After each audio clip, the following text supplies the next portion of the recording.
Hello, my name is Tia, and this project discusses my journey to becoming a teacher, my decision towards pursuing my master's, and the connections between learning theories and interdisciplinary learning and teaching themes.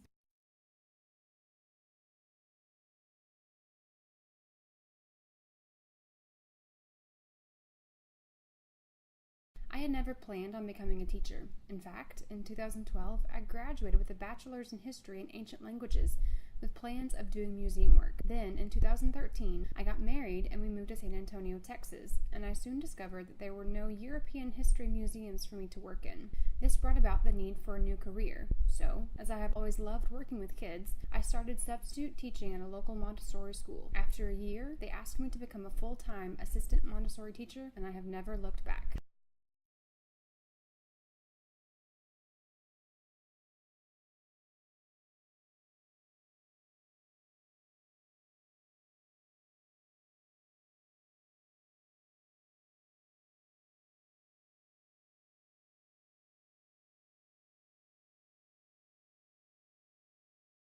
Having never formally studied education, I noticed a significant lack of knowledge in determining student readiness, understanding child development, and creating a Montessori classroom that meets the needs of every student, including those with developmental and learning disabilities. This lack of knowledge led me to pursue my master's in early childhood and elementary education. I wanted to know the process behind children developing their abilities, emotional, physical, cognitive, and social skills, and be able to recognize when they were ready for kindergarten.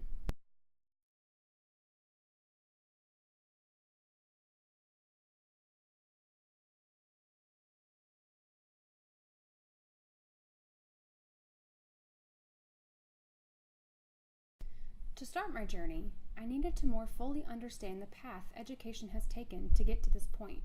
Throughout my courses, I quickly learned that not all education is the same, and that not all children are treated equally when it comes to their education.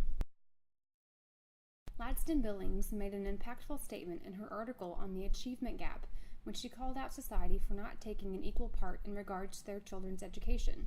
As a Christian and a teacher, it is my responsibility to take care of those less fortunate children and people in my society. Specifically, I brought this into the classroom by learning a few words of Nepalese to help my student from Nepal better adjust to his new English classroom. On a general level, I do what I can to make my classroom environment accepting and accessible to children from all walks of life and varying levels of development. Annian found that social class determined a child's education level. Working class schools only taught students the right answers, whereas executive elite schools taught their students to think critically and plan for their future. This frustrates me as I firmly believe that every child deserves to learn and grow no matter their alleged place in society. In my classroom, while I am the authority figure, my students and I share control as we all learn from each other. In the same way, Freire spoke volumes regarding the hidden curriculum in societies around the world. The power relationship where various social classes come together creates an air of materialness and turns people into things instead of human beings. The need to be in control, making the decisions, and having all the power brings out violence and dehumanization against the oppressed, the allegedly lesser of society. As an educator, I've always thought to myself, what knowledge can I impart to my students? And what can I teach them today? Never knowing that I was essentially perpetuating a power relationship. Combining the Montessori method with Freire, I have come to realize my students need me less than I think. While I prepare and teach the lessons, my students are entirely capable of doing the work for themselves and creating their own knowledge. Doing away with this power relationship and giving each child a quality education depends on Nasani's concept of interdisciplinarity. The collaboration and cooperation of multiple disciplines is an integral part of a well-rounded education. The phrase, 2 heads are better than one, brings in that outside perspective to lend a helping hand and find a solution that aids everyone involved. Creativity, cultural collaboration, greater career flexibility, the catching of errors, and building bridges, and seeing the whole picture are just some of the benefits of an interdisciplinary education. Even within my own undergraduate education, I was encouraged to specialize in a major while also taking various classes that would help me navigate society and life. Moran describes a holistic education, creativity, bridge building, cultural inclusion, and career flexibility as the backbones of education. He cites that while some scholars are concerned with the dilution of the disciplines and others with the loss of collaboration, there are benefits to both specialization and collaboration. After all, modern society needs those scholars who have specialized in certain fields to offer more knowledge to the masses, while collaboration forms relationships and expands that knowledge.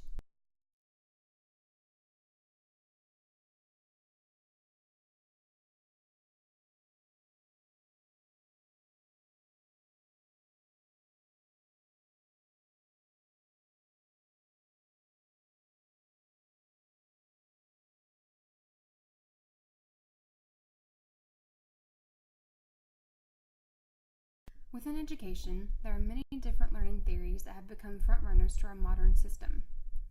Whether they are behaviorist, cognitivist, or social constructivist, each theory works to give a clear definition of what learning is and the best method for achieving it. Skinner believed learning meant a change in a person's behavior through a stimulus-response situation. This reinforcement of behavior could be either positive or negative, but at the end of the stimulus-response relationship, the person's behavior will have changed and been made permanent. This then took away the person's freedom of choice, in that whenever a specific stimulus was administered, they would react in a prescribed manner. I tend to disagree with Skinner that this stimulus-response relationship develops learning.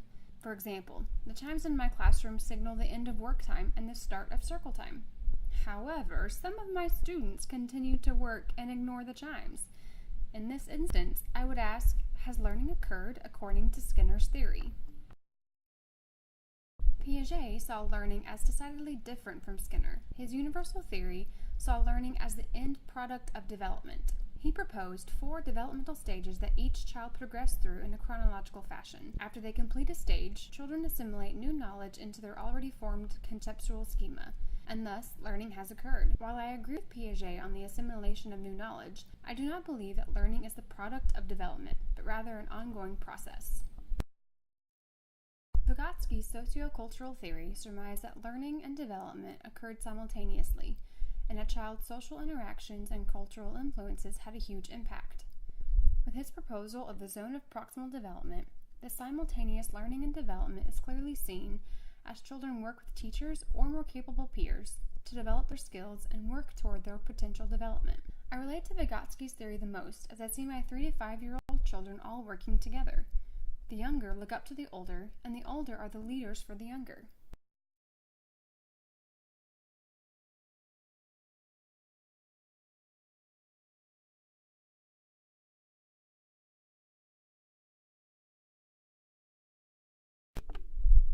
Just as one theory resonates more with me than the others, various learning environments lend themselves to one theory over another. For example, while I might relate more to Vygotsky's theory, I also see Piaget's and Skinner's learning theories at work in my classroom. In my class, I combine Vygotsky's sociocultural theory with Skinner's stimulus-response theory. While I encourage independence, social collaboration, and validation of cultural differences, I also have set routines and specific stimuli that require a specific response from the children, such as ringing the chimes for circle time or clapping to signal the end of playground. I also see this combination of theories in my students. As Pabert and Harrell combined constructionism with cognitivism, or art and math, each theory has aspects that appeal to each person and their individual style. Some of my children, who are not usually socially active, are able to involve themselves in group work, learn from their peers, and collaborate well on projects.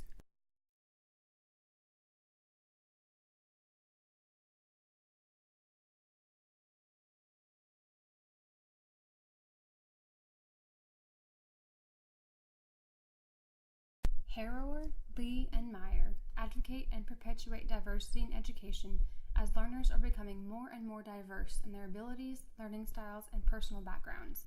Educators in schools need to be more and more open to implementing various learning styles to better involve each one of their students and promote the best learning environment. Gladstone Billings renames the achievement gap in our country as the education gap, as economic disparities, socio-political views, and morally empty societies have placed an unequal value on the education of our minority and disadvantaged children. A failure to recognize our multicultural, multilingual, low-income, and disadvantaged students in our classrooms leads to them learning that they are not valued. Quality education is accessible to all children, no matter their background or income level.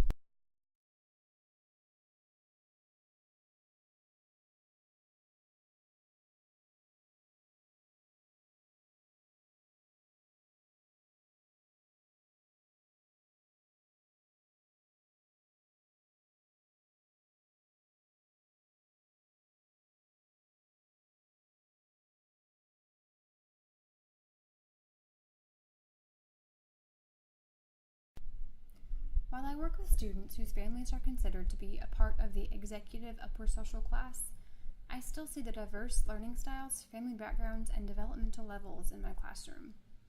Both Freire and Anion wrote about the power relationships occurring in societies and schools based on a person's social status.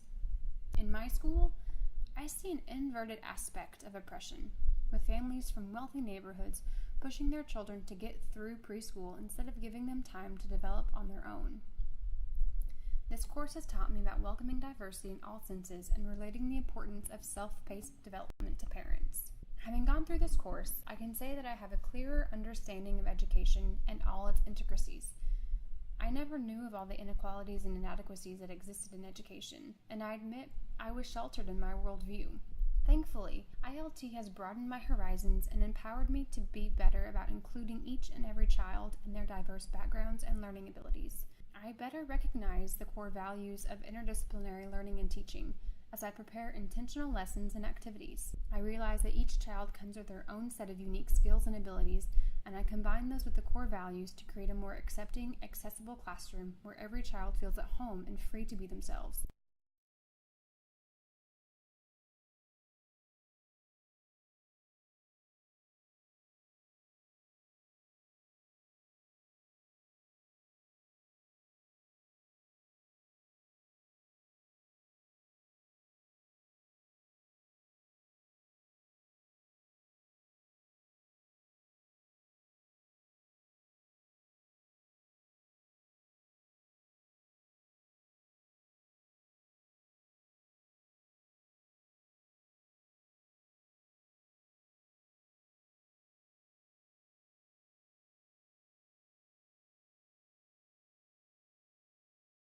While I chose to pursue my master's in early childhood education on the basis of knowing more about a child's readiness to enter kindergarten, I have gained so much more insight into the field.